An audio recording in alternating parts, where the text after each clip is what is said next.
चंद्रशेखर जी ने कहा जो आप बाबा साहब को जो अनुयायी हैं, आप लोग जो इतना मेहनत करके इस कार्यक्रम को सफल बनाया है और जय भीम का नारा लगाया है, तो आप पहचानो जानो या आपका कौन है। संदेश बाबा साहब ने जो दिया है, तो शिक्षित बनो, संघर्ष करो और संगठित हो। उन्होंने कहा बाबा साहब का एक एक जो बिंदु है उसको आप जहर में उतारिए और गरीब को देखिए, जिसके बदहाली है, फटहाली है, समाज के सबसे निचले पैदान पर जो लोग हैं उनकी गैर बराबरी जो आज तक नहीं हुआ, खास करके बिहार के अंदर और हिंदुस्तान के अंदर। आप समझिए, सोचिए और सोच समझ करके कदम उठाइए।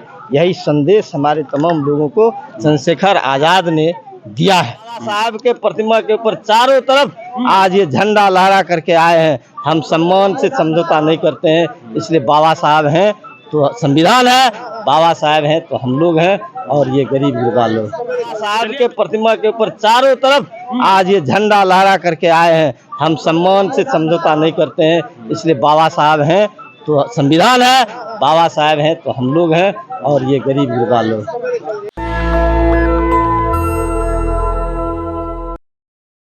इस वक्त हमारे साथ बखरी विधायक सूर्यकांत पासवान जी हैं, चंद्रशेखर रावण जी जो नगीना से सांसद हैं, आजाद समाज पार्टी के राष्ट्रीय अध्यक्ष है, बीमार में के भी वो राष्ट्रीय अध्यक्ष है। उनका आगमन बखरी में हुआ था, ये भी उनके मंच पे थे। हम बातचीत करेंगे और साथ में जो सीज फायर हुई है उसको लेके पूरे देश में चर्चाएं हैं कि कितना सही कितना गलत मोदी जी का ये फैसला है, उस पर बात करेंगे। सर आपका स्वागत है। और चंद्रशेखर रावण जी आज आए थे, उनके बारे में क्या कहेंगे?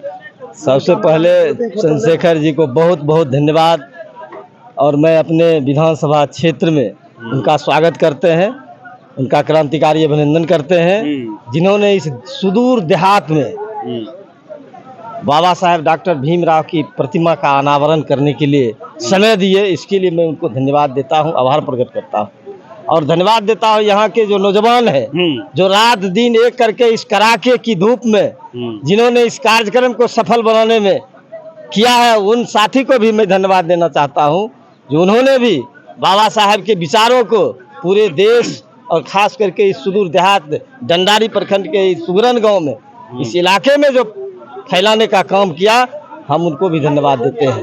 चंद्रशेखर जी ने कहा जो आप बाबा साहब को जो अनुयायी हैं, आप लोग जो इतना मेहनत करके इस कार्यक्रम को सफल बनाया है और जय भीम का नारा लगाया है, तो आप पहचानो जानो या आपका कौन है। संदेश बाबा साहब ने जो दिया है, तो शिक्षित बनो, संघर्ष करो और संगठित हो। उन्होंने कहा बाबा साहब का एक एक जो बिंदु है उसको आप जहर में उतारिए और गरीब को देखिए, जिसके बदहाली है, फटहाली है, समाज के सबसे निचले पैदान पर जो लोग हैं उनकी गैर बराबरी जो आज तक नहीं हुआ, खास करके बिहार के अंदर और हिंदुस्तान के अंदर। आप समझिए, सोचिए और सोच समझ करके कदम उठाइए। यही संदेश हमारे तमाम लोगों को चंद्रशेखर आज़ाद ने दिया है। इंडिया गठबंधन में आएंगे आज़ाद जी, आपको तो अपनी तरफ बुला रहे थे कि आप आ जाइए, आप तो लाल सलाम से हैं, तो क्या विचार है? उनको लाना है कि जाना है विधायक जी को? देखिए पार्टी में, देखिए ये पार्टी उनकी पार्टी थी, लेकिन बाबा साहब के विचार को हम मानते हैं। पार्टी को नो पहले बाबा साहब, अगर बाबा साहब डॉक्टर भीमराव अंबेडकर अगर संविधान नहीं बनाते होते, नहीं बनाए होंगे, नहीं बनाते, आज सूर्यकांत पासवान विधायक नहीं होता। पार्टी को न हो, लेकिन उनके विचार को हम मानते हैं। उनके विचार को जन जन तक पहुंचाने का काम यहाँ की बखरी विधानसभा की जनता ने दिया है और उसको हम करने का काम भी किए हैं, प्रयास भी कर रहे हैं कि हमारे क्षेत्र में जो विकास का काम हो। हमने शिक्षा के क्षेत्र को चुना, हमने स्वास्थ्य के क्षेत्र को चुना। हम अपने विधानसभा के अंदर डिग्री कॉलेज बनवाए, ITI कॉलेज बनवाए, OBC छात्रा बखरी विधानसभा में। हमने स्वास्थ्य के क्षेत्र में डंडारी के अंदर हमारा सामुदायिक स्वास्थ्य केंद्र बन रहा है। डंडारी प्रखंड के जितने भी पंचायत है, लगभग पंचायत में हमारा सभी जगह स्वास्थ्य केंद्र बन रहा है। पूरे विधानसभा के अंदर 4 ब्लॉक है, चारों ब्लॉक में हम सामुदायिक स्वास्थ्य केंद्र बना रहे हैं और पंचायत के अंदर भी बना रहे हैं। आज मेरा रोड भी प्रखंड के अंदर आप देख लीजिए पत्रकार महोदय, तो हम सभी जगह रोड भी बनवाने का काम किए हैं, इसमें कहीं कोई दूर आए नहीं है। इसलिए चंद्रशेखर जी ने सही कहा है कि अपनों को जानो और अपनों को पहचानो। एक सवाल अभी जो पूरे देश में यही है, क्योंकि अभी लगातार युद्ध चला, पाकिस्तान के साथ 2 दिन तक युद्ध चला और सीज फायर हो गया, लोगों को उम्मीद थी कि पीओके वापस आएगा, मोदी जी ने बोला था मिट्टी में मिला देंगे, लेकिन सीज फायर हो गया। इस पे आप लोग का क्या स्टैंड है, क्या सोचते हैं? देखिए, सबसे पहले जो हमारे इस देश के सैनिक हैं, देश की सुरक्षा में लगे हुए हैं और जंग में उनका जो योगदान है, उनको हम सबसे पहले सलाम करते हैं। और जो शहीद हुए हैं उनको भी हम श्रद्धा सुमन अर्पित करते हैं। उनके परिवार के लोग जिनका बेटा शहीद हुआ, जिनका पति शहीद हुआ, उनको भी हम भगवान से प्रार्थना करते हैं, भगवान उसको दुख सहन करने की शक्ति दे। और हिंदुस्तान के जो हमारे सैनिक हैं, काफी मुस्तैदी के साथ जो जंग लड़ा है और इस देश को बचाया है, वो हम उनको भी धन्यवाद देते हैं। क्या मोदी जी चूक गए? क्योंकि लोग कह रहे हैं कि ये मौका था कि पीओके को वापस ले लेना था, पाकिस्तान को 2 टुकड़े कर देने थे, क्योंकि इंदिरा गांधी ने किया था। अभी भी बलूचिस्तान का जो चल रहा है वहाँ पे लिबरेशन उसकी जो आर्मी है वो कर रही है। तो क्या मोदी जी चूक गए हैं?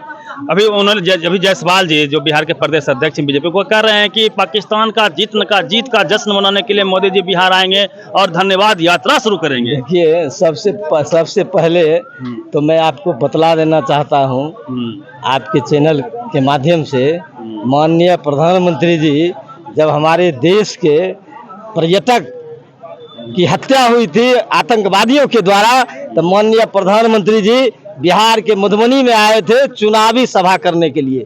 उनको सबसे पहले जाना चाहिए जो हमारे शहीद हुए पर्यटक, उनके परिवार से मिलने के लिए, उनके लाश पर फूल माला चढ़ाने के लिए वो आगे बिहार के अंदर। हिंदुस्तान की जनता समझ रही है ये युद्ध क्या है, हिंदुस्तान की जनता समझ रही है, सारा चीज़ समझ रही है। अब हिंदुस्तान की जनता मूर्ख नहीं है, अनपढ़ नहीं है, इसलिए सारा चीज़ समझ रही है। पुलवामा से लेकर के आज तक जितने भी युद्ध हुआ है, जब चुनाव दस्तक दिया है, तब तक ये युद्ध हुआ है। आप इतना ही बात समझ लीजिए, इससे फाजुल हम नहीं बोल सकते। पॉलिटिकल लाभ, चूंकि कई ट्वीट भी आ रहे हैं बीजेपी की तरफ से, तो क्या बीजेपी पॉलिटिकल लाभ लेना चाहती है युद्ध का? ये संवेदनशील इशू है सर। देखिए, संवेदनशील इशू है, हम अभी इस इशू में जाना नहीं चाहते हैं।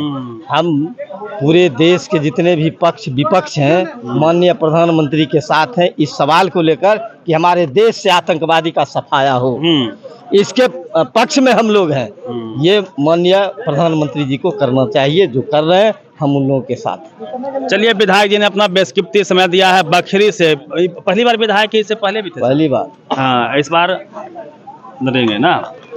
वो तो जो पार्टी में से जो पार्टी तय करेगी। हम भारतीय इसलिए हम बोल रहे हैं सर, बार-बार सुनिए ना सर। भारतीय कम्युनिस्ट पार्टी के सदस्य हैं और आपको मैं पहले भी बता दिया हूँ, पार्टी हमारा सर्वोपरि है, लेकिन बाबा साहब का विचार भी सर्वोपरि है। हम बाबा साहब के मान सम्मान की लड़ाई बखरी से शुरू किए। सारे लोग जानते हैं, आप भी पत्रकार महोदय अगर वीडियो देखे होंगे तो सुने होंगे, जब बाबा साहब की अपमान की बात आई थी तो हम पार्टी को नहीं देखे, बाबा साहब के ये झंडा लेकर के हमने आंदोलन किया और बाबा साहब के मान सम्मान अम्बेडकर चौक पर आज बाबा साहब के प्रतिमा के ऊपर चारों तरफ आज ये झंडा लहरा करके आए हैं। हम सम्मान से समझौता नहीं करते हैं, इसलिए बाबा साहब हैं तो संविधान है, बाबा साहब हैं तो हम लोग हैं और ये गरीब गुरबा लोग।